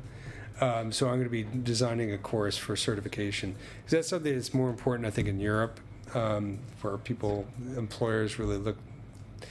They really value certification, so I'll be advertising that once I get it together. Right now, I'm in the process of working on some stuff for the Gnomon workshop, so I haven't had time to do it. I do have a YouTube channel, so just look up bloopatone. That's my brand. And guess what? There's a lot of bugs up there. I think I have some stuff on jewelry up there as well. And then you can also follow me on Instagram as bloopatone01.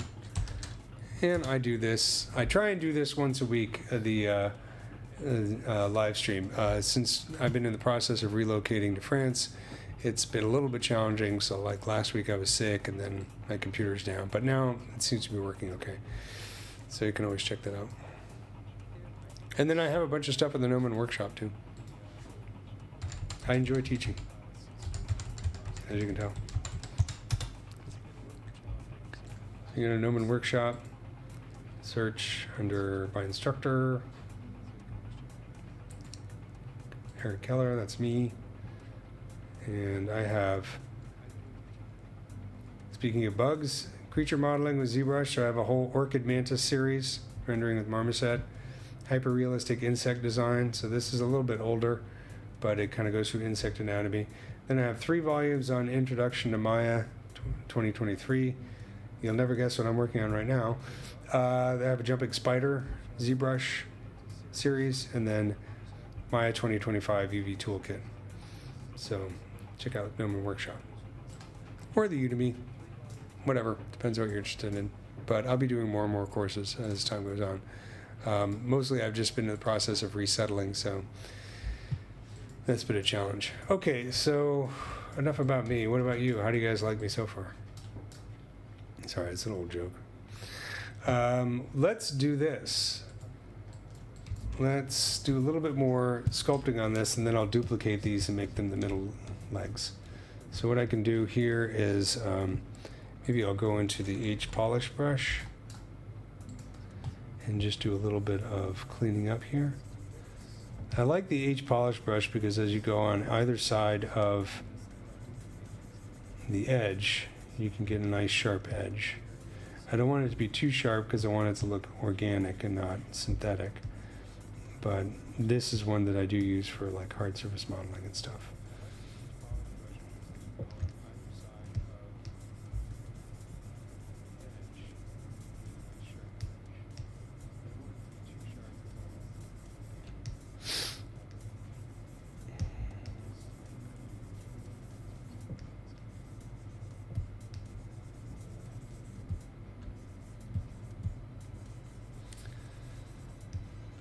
And then go up here, like this part right here.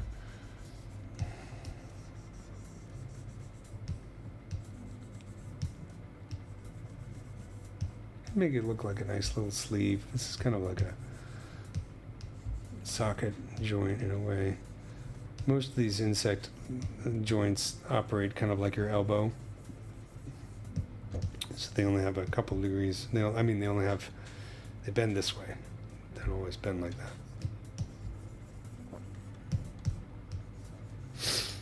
The muscles on the inside of the bones for insects.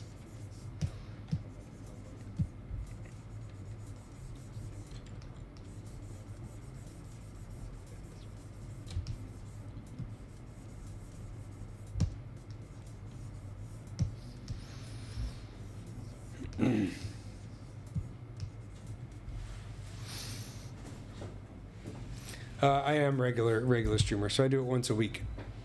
Right now I'm doing Mondays, so you can always catch me then, and I have every intention of continuing to stream once a week for the rest of the year.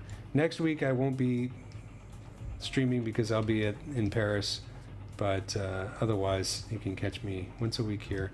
And, you know, if you look at the archive of the live streams, they have a bunch of my previous videos on there as well. Mostly bugs, but you can see the previous last few weeks where I was working on this one. Started this particular one. This is the first stylized one I've done in a while. I have a horned beetle which I haven't finished. I got to get back on that one as well.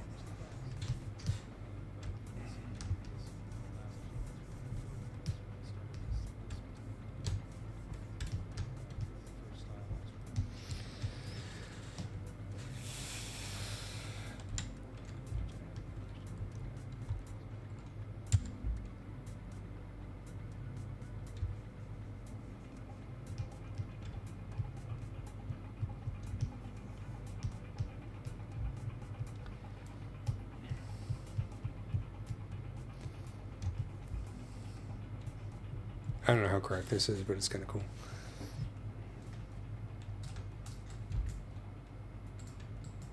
Isn't he cute, though? I'm very happy with him. It's those little eyes, man, and the chubbity cheeks. Not really cheeks, but he's cute.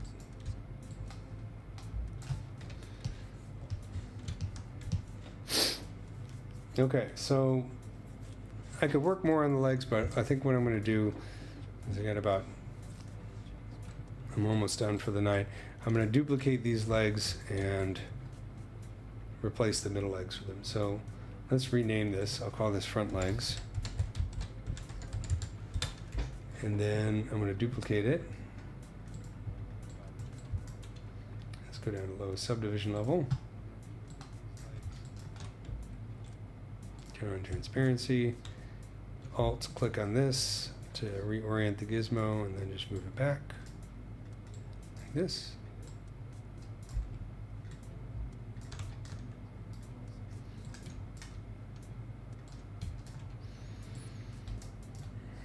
Move it down like this, and then just rotate it out like this.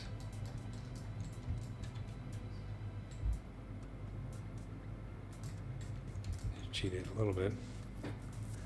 And then I'm going to alt click on these guys and delete them.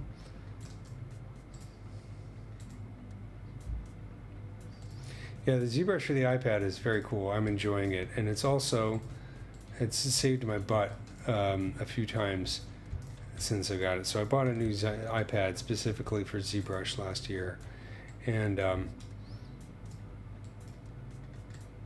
I had a few weeks ago, while I was doing an update to my Windows machine, I lost power and it completely hosed my C drive, which means I had to get everything reinstalled, and I was just basically screwed for several weeks. But of course I had deadlines for clients and things like that. Luckily I had backed up my files on Dropbox, so all I had to do was download them onto the iPad, and I was able to continue my work even though my desktop machine was out of commission. And so that's happened a couple times. Well, not that bad kind of stuff to my computer, but a few times where where went out of town, brought the iPad with me, and literally was sculpting while I was in the car, not driving. My wife was driving, of course. So the iPad's really cool because, it doesn't have all the functionality that the desktop does, but it's in the process. Eventually they will be, for the most part, identical, with a few minor differences here and there. I think that's the plan anyways. So this is very exciting. I also find that, working on a desktop all day long, I tend to get sore muscles. So it's nice to be able to switch over to the couch and hang out, watch TV or whatever while sculpting.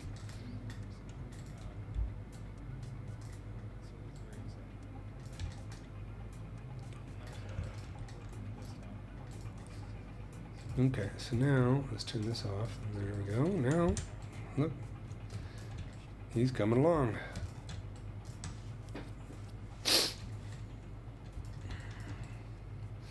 I think the next thing I'm going to tackle is the wings and then the naughty bits back here. I need to get some better reference for that.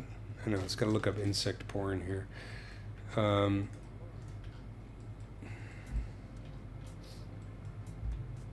These guys.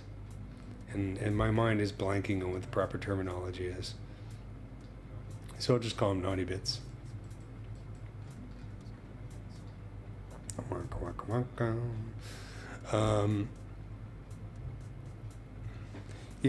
Maxon will be doing a lot of classes for ZBrush on the iPad. Trust me, they're very excited about it. It's just a matter of getting things in place. I know Paul's going to be doing a lot of stuff. How do you feel about people who eat cricket? Okay. The crickets are a great source of protein. They make flour for it.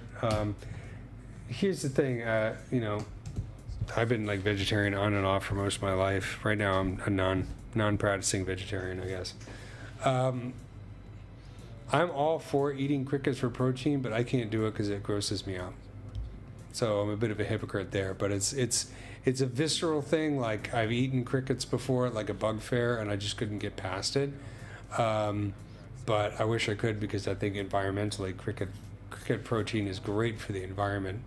Great source of protein, much less water involved in raising crickets for protein than other types of crops and things like that. So, yep.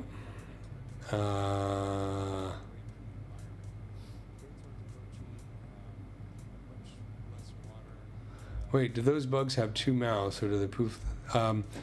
This is the mouth up here, and the part I was showing back here. This is the part for making whoopee, and this is the genitals.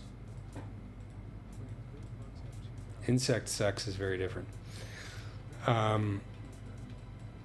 We'll get into that next week because I have to review my anatomy here, so I'm being cagey about talking about it, not because I have a problem talking about insect genitals, but because I don't want to expose how little I know about this particular insect and its mating habits. So I got to do research on it before I get into it.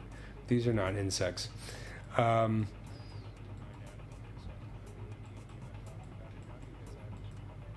But talking of insect mouths, since you brought it up, I was showing this last week. Let me save this real quick. I have a nice little gallery here of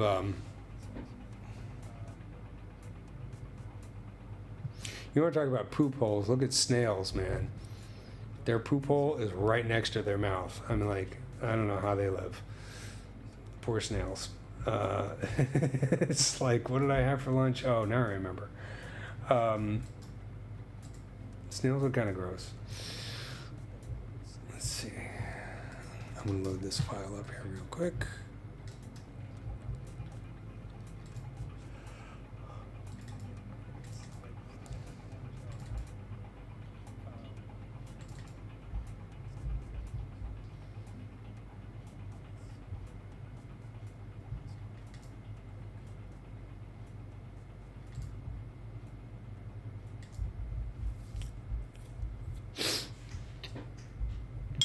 Okay, here's a little gallery of insect models, some of the insect models I've done over the years, and I put this together just to kind of compare mouth parts. So these insect heads are not to scale, so some of these heads are going to be much larger than others. But you can see here is our friend the bulldog ant. Then we have a honeybee over here, has very elaborate mouth parts, because they do a lot with their mouths. You know, they form the honeycombs, they get the nectar out of the flowers, etc. Feed the larvae and everything. This right here, I'm working on a better bee model right here, so this has some mistakes in how the mandibles look, but whatever. We got our typical ant right here. That's a carpenter ant with the mandibles, and then we have, this is a honey wasp, one of the few wasps that make honey. But you can see there's a lot of variety. If you get into flies, like this is a phorid fly, a very, very tiny type of fly, and it's got these kinds of interesting sucking mouth parts. But you can compare it to this, which is this is, I believe, is Drosophila melanogaster. No, I think this is a housefly. It has more of a sucking mouth part, but you can see they get even stranger. Here is a tiger beetle. These guys are vicious. Oh wait, is that a tiger beetle? Yes, that's a tiger beetle. But let me show you one that's really cool. Right here. I'm guessing you won't know what this is. What kind of bug this is. This is a firefly. And this right here, this part of the head, actually it uses to rip through the carapace of other insects so it can feed on them. Fireflies don't look so cute when they're close up, do they? Hey, congratulations, you're a black widow, man. That's awesome. Yeah, I mean, you also have, you know, like stag beetles, good old praying mantis, butterfly right here, and this is an eyeless cockroach, I believe. This is a dragonfly. Dragonflies have really cool mouths because they open up like the aliens, so all their mouth parts are inside. But if you really want to see freaky mouth parts, look at a dragonfly nymph. They're terrifying. And then here's a katydid. So this is what I'm working on right now, but I'm doing a stylized version of it. So you can see they have little mandibles, the palps which they use to sort of stuff things into their face. And mantis is a classic example. If you're ever watching mantis eat, you'll see these little parts constantly moving around. So yeah, and then of course, the mosquito, the most sinister of all. Most dangerous animal on the planet for human beings because they carry so many diseases. But this is, you can see this is the thing that it injects into your skin so it can suck your blood. And it works like a little hypodermic needle. It actually drags out, you know, this part right here kind of squishes and creates a suction that sucks your blood into its mouth. So there's a mosquito. This is an older model, so it's not as good as the other ones. But I had to do an animation on mosquito sucking blood a long time ago. I could go back and revisit that model at some point.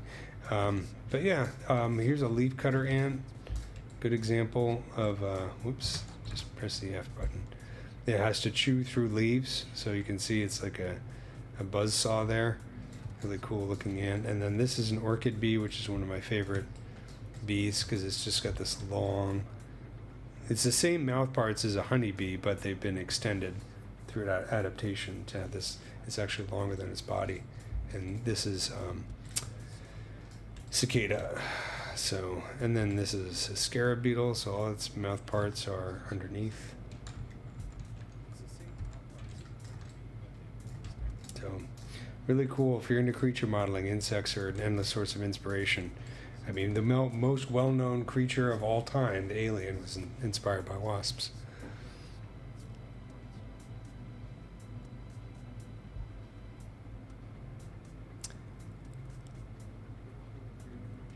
Yeah, I mean, I love butterflies, so they don't bother me.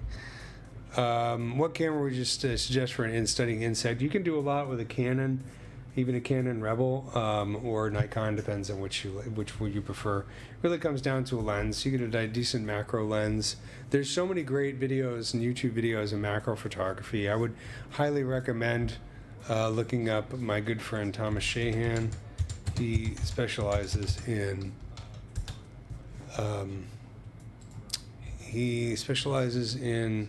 jumping spiders, but he has a lot of great YouTube videos. He's just a super talented guy. He even does a little 3D modeling. So he talks a lot about lenses and things like that. He actually puts together his own cameras from stuff he finds at yard sales, and he's had his pictures in like National Geographic. So he's really great. So if you want some good advice on photography, it's a great place to start.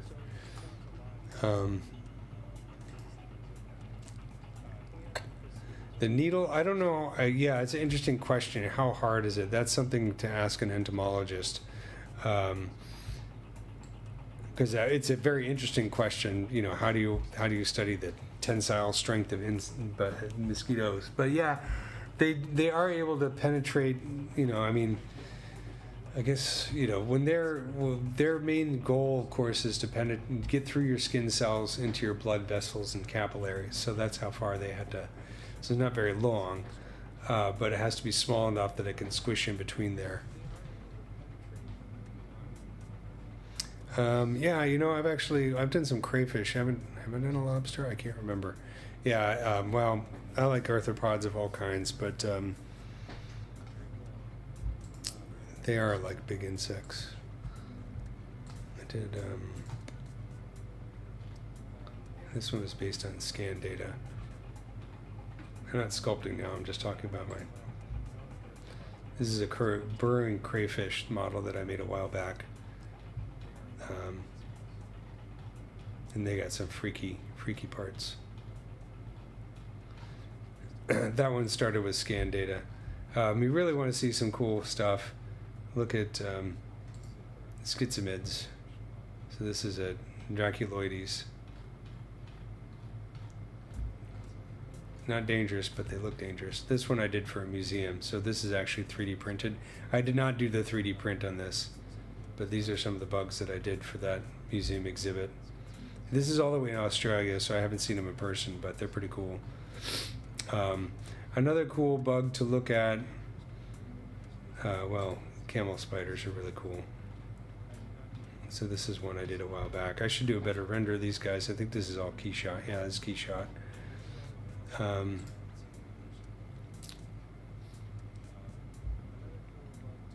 But any of the amphipods are really interesting. Let me see if I can find a good amphipod model. What is that one? I need to reorganize my portfolio. Here's a really cool one I did a while back. This is a wasp. It's an orchid wasp, again, Australian. And what it's doing right here is this is called like a hammerhead orchid. And this flower mimics the pheromone of this wasp, so it tricks the males into coming and trying to mate with the flower. And in the process, of course, it pollinates the flowers. But even the body of the flower kind of resembles a female of the wasp species. This is what the flower looks like. And this is what the wasp looks like. So this is based off scan data as well. So if you carry a bunch of these flowers during a certain time of the year, you will just basically be swarmed by these male wasps. They'll be all over you because the pheromones the flower gives off are stronger than the pheromones of the actual wasp. So clever flower. But yeah, lots of cool stuff. Anyways.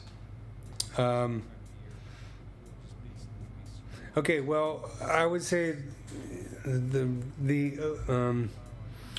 trick to doing renders for insects is to think like a macro photographer. In other words, it comes down to lighting, and the lighting for insects doesn't have to be that complicated. If you think about it, if you're in the field, what do you have? You have the sunlight, right? And you have your macro gear, and generally you'll have a flash because you want a really fast shutter speed to cut down on the blurring and also to capture the bug before it flies away. So you generally have a big flash, but that big flash needs a diffuser. If you don't have a diffuser, then that flash appears as a very hot highlight on the bug, and it doesn't look very pleasing. So what a lot of macro photographers will do, they'll have a big diffuser, whether it's homemade or something they bought, and so it's like a big white panel. That's basically an area light in CG. So if you start with a nice HDRI, download something from Polyhaven, and then maybe one, at the very max, 2 area lights, your lighting is a big part of it. And then, of course, you want to do things like have an environment. Get some Megascans, branches or rocks in there. I guess it's Fab 3D now or whatever. I don't know. And then, of course, it's about the lighting is the first thing, and then it's about the materials. You really have to like study the materials on your insects and really think about how like the translucency or the metallic quality of the bug, depending on the bug. A good example would be, well, here's my orchid bee. This is my orchid bee model that I did. So, I modeled these flowers in Zbrush. Here's a good example. So you can see I really spent a lot of time thinking about the lighting. I have an overall HDRI in here, although it's not visible in the background, but I also have very strong backlighting. It brings out the hairs. Hairs are a huge part of making an insect look realistic. If you can get hairs on there, whether you're using fiber mesh and Zbrush or Paint Effects or XGen or Yeti or whatever, I think I used Yeti for this one, that really helps with the realism a lot. You can compare it with a model I did more recently that doesn't have any hair on it. This is a nice model, but you see how it still looks fake and plasticky. I mean, I rendered this in Redshift for Zbrush, so I don't have access to the same material qualities that I do in Redshift for Maya because you can't plug textures in. So this is pretty good for a Zbrush render. If I'm going to redo it in Maya at some point, and I guarantee you it'll look much nicer there. But point being, there's no hair on this bug, which is what makes it look like a plastic model, and it doesn't look realistic. Hairs make a huge, huge difference. So this one was rendered in Marmoset, and these are pretty much straight out of Marmoset. So you can see I spent a lot of time with getting, and the flowers, these flowers were Megascans flowers. So I spent a lot of time with the pose, the composition, making it look realistic and natural. This is what it looks like at Zbrush, but when you work with the shader and add that translucency and softened it and work with some depth of field, the marmoset depth of field is okay. If I'm rendering with Redshift or Arnold, it's going to look a lot better. But yeah, the tips are basically to, I think like a photographer is your first thing. And there's a lot of tips that have nothing to do with technical aspects of CG. If you'll notice, for one thing, all of my images here, most of my images show the insect for eye level or below. Insect eye level or below. That's what's a tip that I got from macro photographers, because typically we're always looking down at insects. And so if you take pictures of insects from above looking down at them, you're always going to get this human point of view. It's not very interesting. It's not telling a story. If you can get your composition so that your rendering or your photograph is from insect eye level or below, suddenly the story is about the insect and the insect's world. It's no longer about you or the photographer. So that's a really good tip for just the composition. And then, there's other things like this one, not so much, but this one, if you're looking at the rule of thirds, I really try to focus the head and the eye kind of in this quadrant right here, so that it's in that third of the roundabout of the image. So these ones could probably be slightly better composition or cropped a little bit better. But those are some tips, and the rendering, you got to do it a lot. I've been rendering for over 20 years, so and I'm still definitely not perfect by any means, but those are the kind of things that I think of. You could also do insects in a white environment, which is a popular a white box is often used for photographing insects. This is a fly model that I did for a museum. This is again based on scan data, and these were rendered in Redshift, and you can see the hairs on these big nasty fly hairs. That does a lot for generating the realism. So it's a lot of practice. Marmoset depth of field is okay, but you can see how soft it came out in my renders. They could be a lot better. Imagine a plant making flower just for your pleasure. Well, talk to the female of the species. They're not happy about it at all. They're like, we're right here, guys, and you're messing around with this flower. Typical men, right? Okay, so I'm going to wrap it up. That's my 2 hours for tonight. Hope you guys enjoyed. I'm going to continue a little Katie did the next, so not going to do next week, but a week, March 17th, I think it is, will be my next live stream. So check it out. Follow me on Instagram. I usually, when I'm good, I remember to post an ad and reminder so that you can remember to see it. But I do a 2-hour live stream once a week, with the exception of next week. So see you guys then. Thanks a lot. And thanks for all the great questions. I really enjoyed chatting with you guys tonight. It's nice. Sometimes when you do these live streams and there's nobody out there, it gets a little lonely. So I appreciate it. Talk to you next time. Have a good week.